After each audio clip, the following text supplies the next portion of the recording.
అయితే ఎవరు రాయనివ్వండి, ఎవరు అంకీలైనవ్వండి, అదే అంకితో అదే అంశంగా చెప్తుంటాను. 7 అనగానే ఇంకో 7 చూడాలి. ఇప్పుడు 6 అన్నాను అనుకోండి, ఎన్ని 6లు ఉంటాయి? 3 అధ్యాయాలు చెప్పాను, ఎన్ని 6లు ఉంటాయి? అది అర్థమైంది కదా.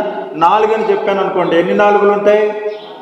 ఒక 4తో అవదు మన వ్యవహారం, 3 4లు ఉంటాయి. అవునండి, ఈ 3 4లు ఒకలాగే ఉండాలి, లింక్ ఉండాలి. ఈ రైటర్కి ఆ రైటర్కి 1000 సంవత్సరాలు తేడా ఉంటుంది. ఇక్కడ 3 ఉన్నారండి, ఆ ముగ్గురికి 3 స్లిప్లు ఇచ్చి పిచ్చి కింద గీయమంటే ఒకలాగా గీస్తారా? గీలేరుగా, డిఫరెంట్ వస్తుంది. అవునా? మరి 1000 సంవత్సరాలు తేడా ఉన్న ఒకలాగా ఎలా వస్తుంది? రాదు కదా. ఇప్పుడు నడిపించిన నావా అనే పాట ఉందండి, అది తమిళంలో ఉంటుంది, కన్నడంలో ఉంటుంది, హిందీలో ఉంటుంది.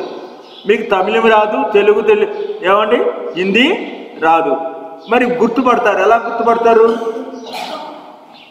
ఎలా గుర్తుపడతారండి? దాని లై బట్టి గుర్తుపడతారు. ఇక్కడ కూడా అక్షరాలు 3 అధ్యాయాల్లో అక్షరాలు వేరైనా ఒక లై ఉంది. అర్థమవుతుందండి? ఇప్పుడు వెల్లుట అనుకోండి, అది ఏ సంఘటన అయినా దీంట్లో వెళ్ళాడు, దాంట్లో వెళ్ళాడు, దాంట్లో వచ్చాడు అంటే పైనాలు ఉన్నాయి. అర్థమవుతుందండి? అది లయ. అది ఏ సంఘటన కావండి, అది అక్కడ ఆదాము కావచ్చు, ఇక్కడ దావీదు కావచ్చు. అర్థమవుతుందా? కాబట్టి ఈ లయ చూద్దాం. దేవుని స్తోత్రం. యెషయా గ్రంథం 55 ఎడమ చేతితో పట్టుకుంటే బాగుంటుంది. 3 అధ్యాయాలు పట్టుకోవాలంటే ఎడమ చేతితో యెషయా గ్రంథం 55, కుడి చేత్తో మొదటి యోహాను పత్రిక మొదటి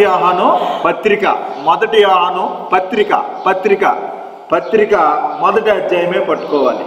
మళ్ళీ చెప్పము, అధ్యాయాలు మారవు. ఏ అధ్యాయం అని మళ్ళీ అడగకూడదు. యెషయా గ్రంథం 55 మొదటి యోహాను పత్రిక మొదటి అధ్యాయము, లోకాసు వార్త కుమారుడు భాగంగా లోకాసు వార్త 19వ అధ్యాయం. లోకాసు వార్త 19వ అధ్యాయం. ఇప్పుడు 5ను చూస్తున్నాం. 5వ వచనం అండి. కాబట్టి 5వ వచనం చెప్పండి ఏదైనా. యెషయా గ్రంథంలో 5వ వచనము, నీవు ఎరగని జనులను పిలిచెదవు. ఎరగని జనులను పిలుస్తున్నారండి. హల్లెలూయా, హల్లెలూయా. ఎరగని జనులను పిలుస్తారట. లోకాసు వార్తలో మళ్ళీ 5కి వచ్చాడు త్వరగా. మరి 3 అధ్యాయులని చెప్పా కదండి. ఏ అధ్యాయం అని అడుగుతారు? యేసు ఆ చోటికి వచ్చి కన్నులెత్తి చూచి జక్కయ్యా త్వరగా, అక్కడ లై చెప్పాడు కదా, నీవు ఎరగని జనులను పిలిచెదవు. యేసు ఆ చోటుకు వచ్చి కన్నులెత్తి చూసి జక్కయ్యా త్వరగా దిగు. ఓకేనా? ఇంకో 5వ వచనం ఉంది దానికి. ఎక్కడుంది? యోహాను రాసిన పత్రిక. అర్థమైందండి?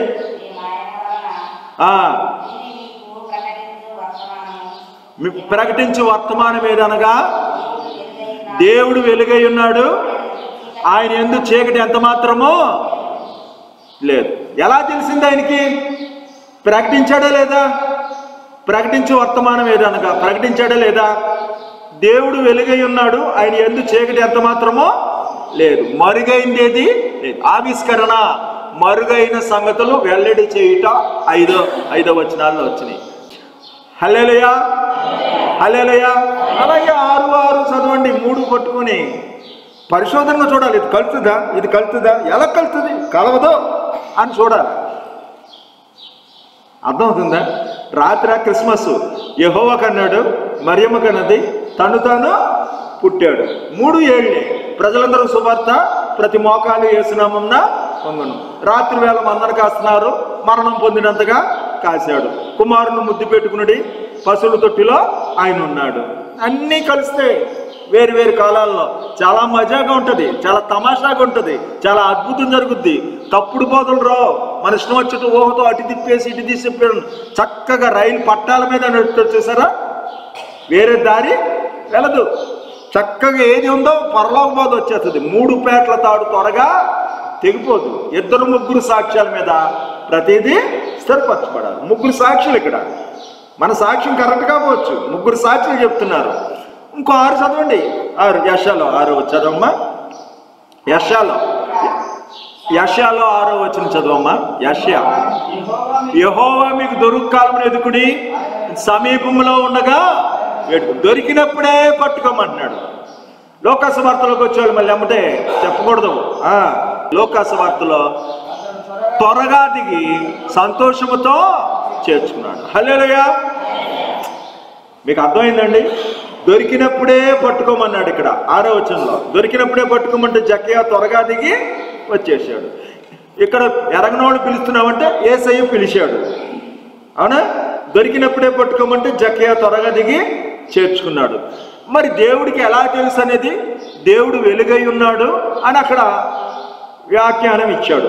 మరి ఇక్కడ ఏమిస్తున్నాడు? 6వ వచనం పట్టుకున్నావు కానీ ఎలా పట్టుకున్నావు అని అడుగుతున్నాడు. 6వ వచనం యోహాను రాసిన పత్రికలో, ఆయనతో కూడా సావాసం గలవారమని చెప్పుకొనుచు చీకటిలో, అమ్మా 2015లో పట్టుకున్నావో 2000లో పట్టుకున్నారో ఎప్పుడో పట్టుకున్నారు కానీ ఇప్పుడున్నారా? యేసుని తల్లి అయిన మరియా 3 రోజులు వదిలిపెట్టి 1 రోజంతా ప్రయాణం చేసుకుంటూ వెళ్ళిపోయిన తర్వాత ప్రయాణంలో కూడా చూసుకోవాలా, యేసు తమతో లేడని తెలుసుకొని నెతుక్కుంటే యేసు తమతో పాటు లేడు. సంసోను దేవుడు ఎడబాసాడని తెలియకుండా ఎప్పుడులాగా బలమో ప్రయత్నం చేస్తున్నాడు. అప్పుడు బాప్తిసం పొందావు, బాగుంది. ఇప్పుడు దేవుళ్ళో ఉన్నావా? అవునమ్మా? దొరికినప్పుడే పట్టుకోమంటే జక్కయ్య త్వరగా దిగి చేర్చుకున్నాడు, బాగుంది. ఇప్పుడు పట్టుకున్నోళ్ళు ఆయనలో ఉన్నారా? మీరు అది మాట. చీకట్లో నడుస్తున్నారా? అది పట్టేలాగా ఉన్నది. అర్థమవుతుందండి? దేవుని స్తోత్రం. మరి ఎవరితో స్నేహం చేస్తున్నారు? 3వ వచనము యోహాను రాసిన పత్రికలో చదవండి. పత్రికలో 3వ వచనం చదవండి. మాతో కూడా మీకును సావాసం కలిగినట్లు మన సావాసం అయితే తండ్రితోనూ ఆయన కుమారుడైన యేసుక్రీస్తుతో. హల్లెలూయా, హల్లెలూయా. పొద్దున్నే లేచి కొంతమంది చుట్లు అంటించుకుంటారు. ఏమండి? చలిమంట వేసుకుంటారు. చలికాలంలో ఏం చేసుకుంటారు? ఆ గడ్డి తెచ్చి ఒక చోట కూర్చుంటారు. కొంతమంది అమ్మలు ఏం చేస్తారు? చీపురు పట్టుకుంటారు. కొంతమంది ఏం చేస్తారు? టీవీ పెట్టుకుంటారు. మన సావాసం అయితే తండ్రితోనూ ఆయన కుమారుడైన యేసుక్రీస్తుతో. దుప్పి నీటి వాగుల కోసం ఆశపడినట్లు ఇంత చలిలో తెల్లారుజామున మీరు వచ్చారు. ఎవరి స్నేహం కోసం? దేవుడి స్నేహం కోసం. యెహోవాను స్తుతించటం మంచిది, మహోన్నతుడా నీ నామమును కీర్తించట మంచిది. గుమ్మడికాయలు పటికలు కట్టుకోక్కర్లా, దేవుని స్తుతించుకొని బయలుదేరితే మించిన శత్రువైన పారిపోతాడు. అవునా కదా? కాబట్టి స్తుతి చేయుట శోభస్కరము. మనల్ని దేవుడు స్తుతించడానికి పుట్టాడు కాబట్టి ఆ స్తుతి చేసినప్పుడు సాతానుడు నీకు జయమే కలుగు. దేవుని స్తోత్రం. కాబట్టి ఇక్కడ అంటున్నాడు మన స్నేహము ఎవరితో? ఏమని? భూమి మీద భక్తులే శ్రేష్ఠులు, వారే నాకు కేవలము ఇష్టలు. పనికి మాలిన వారితో నేను సాంగత్యము చేయను, దుష్టుల సాంగత్యము నాకు అసహ్యం. కాబట్టి ఈ స్నేహం కోసమే మళ్ళీ పిలుస్తున్నాడు. యెషయాలో 3వ వచనం చూడండి ఏమంటున్నాడు యెషయాలో. స్నేహం కోసం వాడు పిలుస్తున్నాడు. చూడండి, చెవి యొగ్గి నా యొద్దకు. ఎవరు పిలుస్తున్నాడు? దావీదా? యేసయ్య పిలుస్తున్నాడు. చెవి యొగ్గి నా యొద్దకు. వచ్చేటప్పుడు చెవి యొగ్గి రండి, చెవి యొగ్గి నా యొద్దకు రండి. వింటే బతుకుతారు, సర్పం మాట వింటే చేస్తారు. అవునా? మీరు నాతో స్నేహం చేస్తే బ్రతుకుతారు, విన్నియల్లా బ్రతుకుతారు. ఇంకా అవలేదు, చదవండి. మీతో నిత్య నిబంధన విడిచిపెట్టేవాడును కాను, నిన్నేమాత్రుడునో ఎన్నడూ ఈ సంవత్సరం అనే దయాకిరీటం ఇచ్చి నేను వదిలిపెట్టాను. ఇంకా అవలేదు. దావీదుకు చూపిన స్వాస్థ్యము నిన్ను ఎడవను, నిత్య కృప చూపుతా, నా యొద్దకు రా. సరిపోయిందండి. స్నేహం అనగానే పిలిచాడు, నేను వదిలిపెట్టేవాడిని కాను అంటున్నాడు. ఈ మానవుడు దేవుడితో స్నేహం చేయట సాధ్యమా అంటదా తల్లి. మట్టినైన నాకు, మహాత్ముడైన నీకు సావాసము సాధ్యమా అని పాడుకుంటామే. పండు తిని దగ్గర నుంచి మానవుడు పతనమయ్యాడు. ఆయన ఉన్నతుడు, మనం ఆదములో. ఆదామా ఎక్కడంటే దాక్కుంటున్నాడు. ఎతకవలసింది పోయి పిలిచినా దాక్కుంటున్నాడు. అవునా? 3వ వచనం లోకాసు వార్తలో, యేసు ఎవరో చూడగోరిని గాని పొట్టివాడైనందున జనులు గుంపు కూడినందున చూడలేకపోయాడు. పొట్టోడు ఎందుకు అయ్యాడు? దేవుడు ఉన్నతుడు, మానవుడు అధముడు. పొట్టోడు అంటే ఏంటి? పడిపోయిన మానవుడికి సాదృశ్యం. పండు తినిన తర్వాత పొట్టోడికి పుట్టుడు బుద్ధులు. హృదయ శుద్ధి గలవారే దేవుణ్ణి చూస్తారు. జనులు గుంపు కూడా ఉన్నారు. ఏ మతమో తెలియదు. మతాలు గుంపులు కొట్టడం అర్థమేమా? ఏ మతంలో సత్యం ఉందో తెలియట్లా. దేవుని స్తోత్రం. ఆయన సన్నిధిలో సంపూర్ణ సంతోషం. ఆయన కుడి చేతిలో నిత్య ఎన్నో పేకాట్లాడాడు, ఎన్నో పాపం పనులు చేశాడు, ఎంతో తాగాడు, అతనికి శాంతి లేదట. ఏముందో చూడండి 2వ వచనాల్లో లోకాసు వార్తలో 2వ వచనం, దాని గుండా పోతున్నాడంటే ఎరుకోకుండా పోతుండే. ఎరుకలో పాపం ఉంటుంది, హృదయంలో పాపం ఉందన్నమాట. దాని గుండా పోచుండును సుంకపు గుత్తపు దారుడు అంటే డబ్బు, బాగా డబ్బులు ఉన్నాయి. ఇన్కమ్ ట్యాక్స్ ఆఫీసర్ గారు.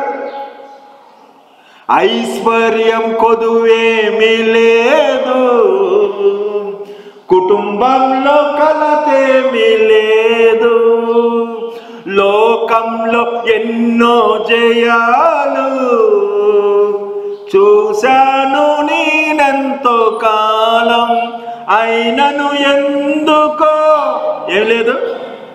ఏం లేదమ్మా నెమ్మది. మనసున్న నెమ్మది కలుగుట కంటే మరియే భాగ్యము కలదా. నెమ్మదిలే, తొందర ఏమండి? తొందరే. అంజూరపు చెట్లు పూయిపోయినా, ద్రాక్ష పంట చేతికి రాపోయినా నా దేవుని యందు నేను ఆనందిస్తా. ప్రభునంద యెహోవాను బట్టి సంతోషించుము, ఆయన నీ హృదయవాంఛలు తీర్చును. దేవుని స్తోత్రం. ఏమా ఈ రీతిగా ధనవంతుడు ఏం సంపాదించుకున్నాడో చెప్తున్నాడు కదా. ఇదంతా ఎలా ఖర్చు పెట్టాడో మళ్ళీ యెషయాలో 2కి రండి. చూడండి, ఆహారం కాని దాని కోసము, ఆహారం కాని దాని కోసం ఇచ్చాడట. రోకలో సంతృష్టి కలగజేయని దానికోసము. డబ్బులు అంటే డబ్బులు వచ్చినాయండి. ఏమండి? పిలవడం అంటే పిలిచాడండి. పట్టుకో అంటే పట్టుకున్నాడా అండి? ఓకే. స్నేహం అంటే స్నేహం వచ్చిందండి. ఈ రైటర్ మొహం ఆ రైటర్కి తెలియదు, ఆ రైటర్ మొహం ఈ రైటర్కి తెలియదు. పలానా ఆయన రాస్తాడని యెషయా గారికి తెలుసా? తెలియదు. అంకీలేసిన వాళ్ళు వేరే. అసలు చూసారు, ఇప్పుడు 2వ వచనం చదివినప్పుడు దానుగుండా పోచుండినేంటి? అది అర్థం లేని వచనం. ఎందుకు అలా కట్ చేశారు? పరిశుద్ధాత్ముడు కట్ చేశాడు. కట్ చేసేమన్నాడు దానుగుండా పోవడం అంటే ఎరుకో ఉంది అబ్బాయి జక్కయ్య హృదయంలో. అసలు దానుగుండా పోతుంది ఎవరు? యేసయ్య. ఆయన సంచరించుచు అనేది పూర్తి వచనం కాకుండానే కట్ చేశారు. అలా జాగ్రత్తగా పరిశుద్ధాత్మతో కట్ చేశారండి. దాని గుండా పోవచ్చునని ఇటేపు వచ్చింది, సంచరించు అనేది అటేపు పోయింది. ఏమండి? మనం అయితే ఫుల్ స్టాప్ ఉంటేనే కట్ చేస్తాం, అవునా? కాబట్టి పరిశుద్ధాత్మతో కట్ చేసిన వచనం ఇక్కడ. కష్టార్జితము అంటే సుంకపు గుత్తపుదారుడు, రోకలో అంటే ధనవంతుడు. 2 సార్లు డబ్బు గురించి వస్తే 2 సార్లు డబ్బు గురించి ఉందా లేదా? హల్లెలూయా. మరి ఏం సంపాదించుకోవాలి అమ్మా? బంగారాన్ని సంపాదించుకుంటే కంటే ఏమండి ఏం సంపాదించుకోవాలి చెప్పాడు? నిత్య జీవం సంపాదించుకోవాలి. హల్లెలూయా. వెర్రివాడా, ఈ రాత్రే నీ ప్రాణమును అడుగుచున్నా. అనేక సంవత్సరాలు ఉన్నాయి. తినుమో, తాగుమో, సుఖించుము. ఆహారము కాని దాన్ని సంపాదించుకున్నాం. ఆహారం కాని దాన్ని ఆ పొగాకు నములుతున్నాం. ఆహారం కాని ఆ కయ్యును, ఆహారం కాని ఆ బ్రాందీ, ఇల్లు ఒళ్ళు అంతా కుళ్ళైపోయాయి. ఏం సంపాదించుకోవాలి? చూడండి ఆ 2వ వచనం, యోహాను రాసిన పత్రిక. నిత్య జీవం ఉందా? చూడండి 2వ వచనంలో నిత్య జీవం ఉంటుంది. హల్లెలూయా. కాబట్టి సంతోషం పొంగుచున్నది. హల్లెలూయా. యేసు నన్ను ముట్టిన నాటి నుండి నేటి వరకు సంతోషం పొంగుచున్నది. ఏమండి? ఈ సంతోషం మీకు కావాలా? ఏమండి?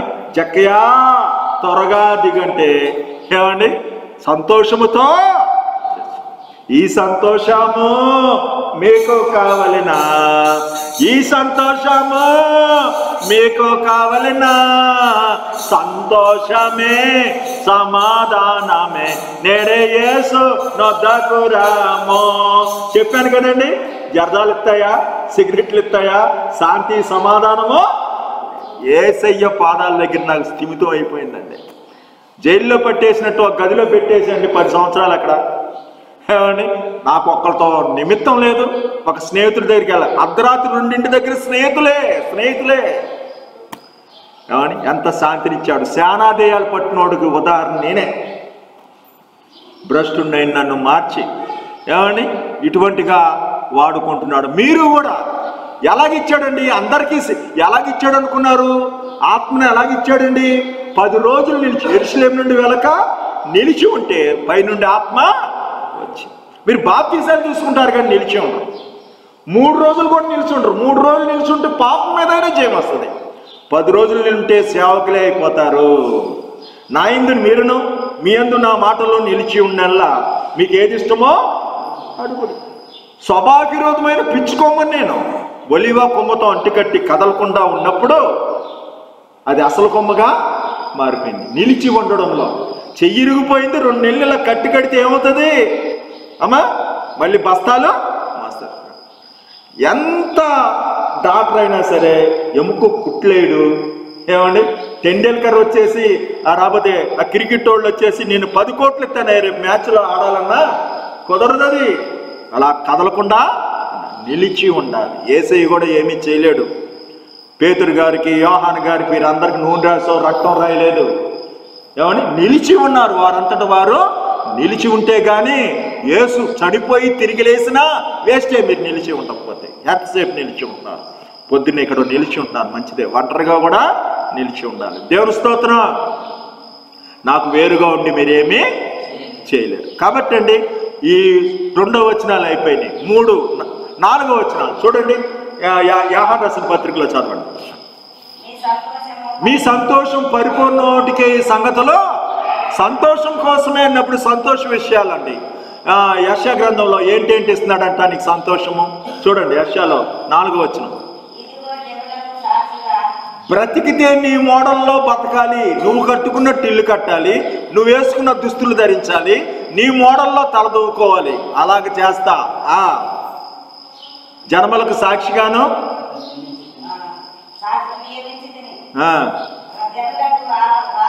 రాజుగా చేస్తాను. అది అధిపతి. రాజు వేరే, అధిపతి వేరే అండి.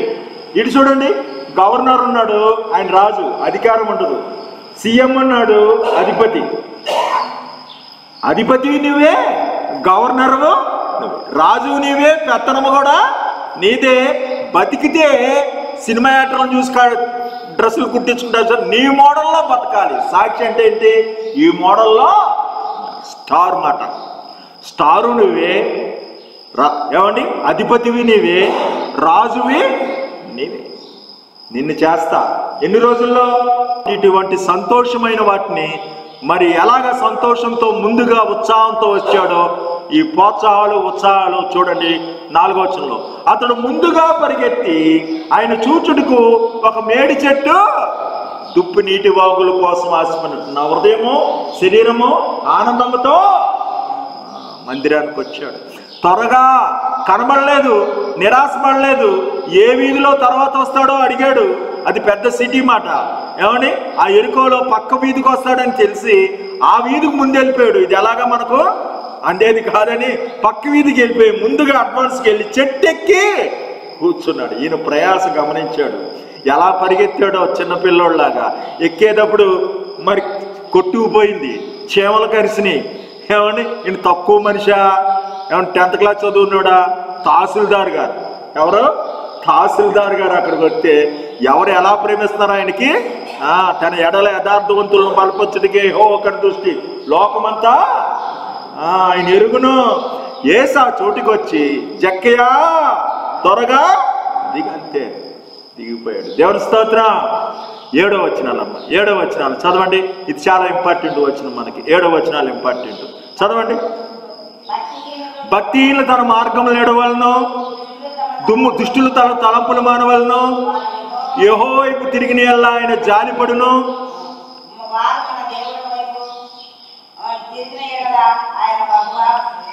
బహుగా క్షమిస్తాడట, జాలి పడతాడట. మరి ఎందుకు ప్రసంగం తప్పట్లు కొడతానుగా బాగా కలిపారండి, భలే కలిసినాయండి.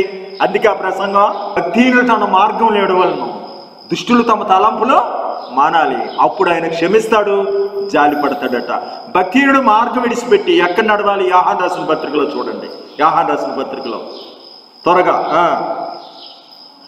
అయితే ఆయన వెలుగులో నడిచిన ప్రకారము చదువు, మొదటి నుంచి చదువు.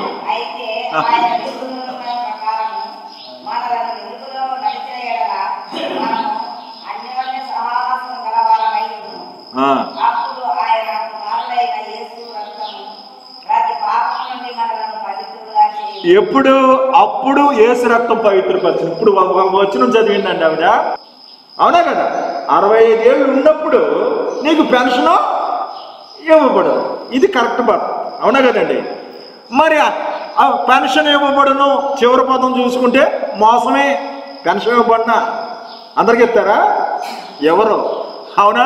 అన్యోన్య సావాసం గలవారమై ఉందుము. అప్పుడు అనే పదం ఉంది, చూసుకోండి కావాలితే. ఎప్పుడు? అప్పుడు యేసు రక్తము. అమ్మ మీకు ఉదాహరణ చెప్పాలంటే, ఆడపిల్లలు సర్పకుంటే బట్టలు తెలబడతాయా? కొనేస్తే అయిపోయిందమ్మా, బట్టలు అడ్వర్టైజ్మెంట్ చూపెట్టినట్టు ఇస్త్రీ చేసి అలా అయిపోతాయా? సర్ఫ్ ప్యాకెట్ తీసుకొచ్చి అక్కడ పెడితే బట్టలన్నీ మడత పడిపోయి ఎలా పేరిపోతాయా? అడ్వర్టైజ్మెంట్ అయింది. సర్ప చింపి దేంట్లో వేయాలి? నేలల్లో. బట్టలు దాంట్లో వేసి నానబెట్టాలి, అయిపోతాయా? మురిగిపోద్దా? బాదాలి, అయిపోయిందా? పులముడమో బాదం అయిన తర్వాత అయిపోయిందా? ఆరబెట్టాలి, అది ప్రాసెస్ రక్షణ అంటే. అర్థమైందా? కాబట్టి యేసు రక్తం నిన్ను పవిత్రపరచును. భక్తిహీనుడు తన మార్గాలు ఎడగాలి, ఆయనతో నడవాలి. అన్యోన్యత అన్నాడు, జాలి పడతాడు, క్షమించిన మాటకి ఇక్కడ అన్యోన్యత వచ్చింది. ఇక్కడ లోకాసు వార్తల 7వ వచనం కలుస్తుందా? చూడండి. అందరూ అది చూచి ఈయన పాపి అయిన మనిషి వద్ద బస చేయి వెళ్ళని సనుగుడేంటి? అర్థం చేసుకోండి. అన్యోన్యత లేదు, జాలి లేదు, క్షమాపణ లేదు. తోకానికైతే వచ్చింది కానీ వ్యతిరేక పదం. అర్థమైందా? లైన్ వచ్చేసింది కానీ వ్యతిరేక పదం. జాలి పడలేదు వీళ్ళు. ఒక కొత్తోడంటే వచ్చాడంటే జాలి పడాలండి. ఒక కొత్తోడుంటే వచ్చాడంటే జాలి పడాలి. ఏమండి? మరి అన్యోన్యతగా కలుపుకోవాలి. ఇది ఎలాగంటే, భక్తిని తన మార్గాలు ఎడవాలన్నావు, బాగుంది. ఆయన మార్గం నడమన్నావు, బాగానే ఉంది. ఈయన ఎక్కడికి వెళ్తున్నాడు? పాపుల దగ్గరికి వెళ్తున్నాడుగా. గమనము, ప్రేమ అనే విషయాలు 7లో వచ్చినాయి. 8వ వచనాలకు వచ్చేసండి. 8వ వచనం యెషయాలో, నా తలంపులు మీ తలంపులు వంటివి. ఇదే ముఖ్యాంశం మన ఈరోజు సబ్జెక్ట్ ఇదే. నా తలంపులు నీ తలంపులు వంటివి కావు. అదండి. మరి తలంపు అంతా చెప్పేస్తున్నాడు జక్కియా, తలంపు ప్లాన్ అంతా. అమ్మ చెప్తారా? మరి పాస్టర్ గారికి చెప్పుకోవాలి మీ ప్లాన్లు అన్నీను. ఎవరికి దస్తావేజ్ రాస్తున్నావో, ఎవరికి పొలం రాస్తున్నావో, ఎవరికి అప్పు ఇవ్వాలనుకున్నావో పాస్టర్ గారిని దేవుణ్ణి అడగకుండా ఏది చేయకూడదు. చూడండి, జక్కియా తన ప్లాన్, ఫ్యూచర్ ప్లాన్ అంతా చెప్తున్నాడు లోకాసు వార్తలో. డబ్బు సంచి తెరవని క్రైస్తవుణ్ణి, హృదయం తెరవని క్రైస్తవుణ్ణి దేవుడు నమ్మడు. ఇక్కడ జక్కియా డబ్బు సంచి తెరుస్తున్నాడు, హృదయం తెరుస్తున్నాడు. లోకాసు వార్తలో చూడండి. లోకాసు వార్తలో 8వ వచనం 8వ వచనం. జక్కియా నిలబడ్డాడు. ఎందుకు నిలబడ్డాడు? అర్థం చూడండి. భోజనం చేశాడు. ఏమొచ్చిందండి? భోజనం చేస్తే ఏమొచ్చింది? శక్తి. నువ్వు బైబిల్ లేకుండా ఉండకూడదు. అర్థమవుతుంది? అటు ఇటు తిరుగుతావు క్రాస్. జక్కియా నిలబడ్డాడు. ఎప్పుడు? భోజనం చేశాడు. ఎవరితో భోజనం చేశాడు? యేసయ్యతో భోజనము చేశాడు. భోజనం అంటే ఏంటనుకున్నారు? విషయాలు ఎన్నాడమాట. యేసయ్య ఆ ఊసు ఈ ఊసు చెప్పాడు. జక్కియాకి చీలమండలంలో శక్తి వచ్చింది. ఇక నిలబడగలను, నేను డబ్బు లేకపోయినా నిలబడతానని. జక్కియా నిలబడ్డాడంటే అది అర్థమైందండి. జక్కియా నిలబడి ఏమంటున్నాడమ్మా? నా ఆస్తిలో సగము పేదలకు ఎత్తాడండి. నిలబడగలం మనం నిలబడలేం. నా ఆస్తిలో సగం పేదలకు ఇస్తాను. నేను ఎవరి దగ్గర అయితే అన్యాయం చేశానని కూడా చెప్పేశాడు. ఎవరి దగ్గర అయితే అన్యాయం చేశానో వాళ్ళకి 4 రెట్లు. ఇది నా దస్తావేజులు, నా ఆస్తి. ఇది నా ఆస్తులు పేదలకు ఇచ్చేస్తా. నేను ఎవరికి అన్యాయం చేశానో మొత్తం ఇవ్వడం కుదరదు, కానీ చాలా మందికి అన్యాయం చేశాను, వాళ్ళకి ఇవ్వాలి కదా, మిగతా సహం ఇస్తా, నాకేమీ అక్కర్లా. దేవుని స్తోత్రం. దీన్నే వ్యాఖ్యానంగా సరిపోద్దా? ఇంకో 8 యోహాను రాసిన పత్రికలో 8వ వచనం చదువు, త్వరగా వెళ్ళిపోవాలా ఇంట్రెస్ట్గా. మనం పాపం లేదని చెప్పిన యెల్లా మనమే నీతిమంతులు లేడు ఒక్కడు, ప్రతి వాడి తలంపు పాపం. నీ తలంపు అంతా ఆయనకి చెప్పాలి. నా తలంపులు వేరా, నీ తలంపులు వేరా. అందుగురించే నువ్వు ఒక ప్లాన్ వేసుకొని నువ్వు వెళ్తుంటావు, ఆయన ప్లాన్ వేరే. నువ్వు ఒక వ్యాపారం చేస్తే ఇంకోటి, ప్రతి తలంపు దేవుడికి చేరపట్టాలి. దేవుని స్తోత్రం. 9వ వచనం చదవండి యోహాను రాసిన పత్రికలోంచి.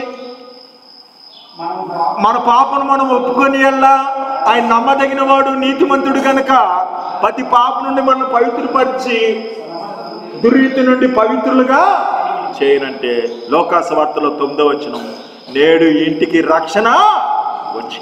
పవిత్రపరచడానికి ఆయన ఇక్కడ ఏమన్నాడు? రక్షణ. పాపాలు ఒప్పుకోవడం అంటే పాపాలు ఒప్పుకోమని చెప్పాడు.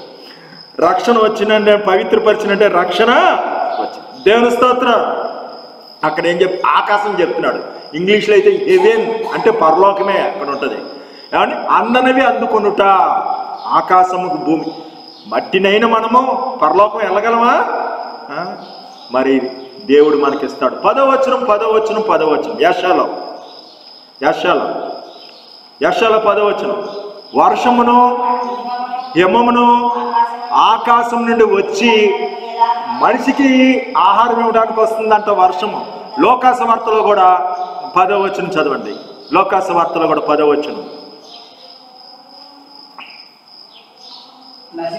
నశించిన దాన్ని వెతికి రక్షిస్తానికి వర్షం ఎందుకు వస్తుంది? నశించిన దాన్ని వెతికి రక్షిస్తానికి మనిషి కుమారుడు ఎందుకు వస్తున్నాడు? భూమిని సార్థకం చేయడానికి వర్షం వస్తుంది, నశించిన దాన్ని వెతికి రక్షిస్తానికి మనిషి కుమారుడు వస్తున్నాడు. ఈ సార్థకత నువ్వు పొందుతావా? ఇంత గొప్ప ఈ రక్షణ నిర్లక్ష్యం చేసిన యెల్లా నువ్వు ఎలాగో తప్పించుకుంటావు. అక్కడ 10వ వచనంకి వెళ్ళండి. యోహాను రాసిన పత్రికలో కలుస్తుందా? చూడండి సారాంశం. మనం పాపము చేయలేదని చెప్పుకుని యెల్లా ఆ బుద్ధికినిగా చేసిన వారం అవుతాము. సార్థకత లేదుగా. పాపం లేదని చెప్తే సార్థకత. వేశ్యలైనా పరలోక రాజ్యానికి వెళ్తారంట, కానీ వేషధారులు సార్థకత ఉండదు. అయిపోయిందా? 3:1 ఎన్ని చెప్పుకున్నామండి? 1వ వచనాలు, జీవం లేని స్థితి. దప్పికొను వారులారా నేల యొద్దకు రండి అంటే ఆయన సంచరించుచు ఎరుకో అంటే శాపకరమైనది. ఎరుకో కట్టున్న వాడి కుమారుడు చనిపోతాడు. ఏమని? అలాగే జీవవాక్యముల గురించి హల్లెలూయా. ఈ జీవము ప్రయాసపడి భారం మోస్తున్న సమస్త జనులారా నా యొద్దకు మీకు విశ్రాంతినిస్తా. నేడు ఇంటికి రక్షణ వచ్చింది. ఎప్పుడు వచ్చింది? చెట్టు ఎక్కినప్పుడా? చెట్టు దిగినప్పుడా? భోజనం చేసినప్పుడా? భోజనాలు పెట్టినా లేదు, పరిగెత్తినా లేదు, పాటలు పడినా లేదు, చర్చిలకు వచ్చినా లేదు. ఎప్పుడు? నా ఆస్తిలో సగం పేదలకు నేను ఎవరి దగ్గర అయితే అన్యాయమో అది డబ్బు సంచి తెరిచాడు, హృదయం తెరిచాడు, నేను అన్యాయం చేశానని. అర్థమైందా?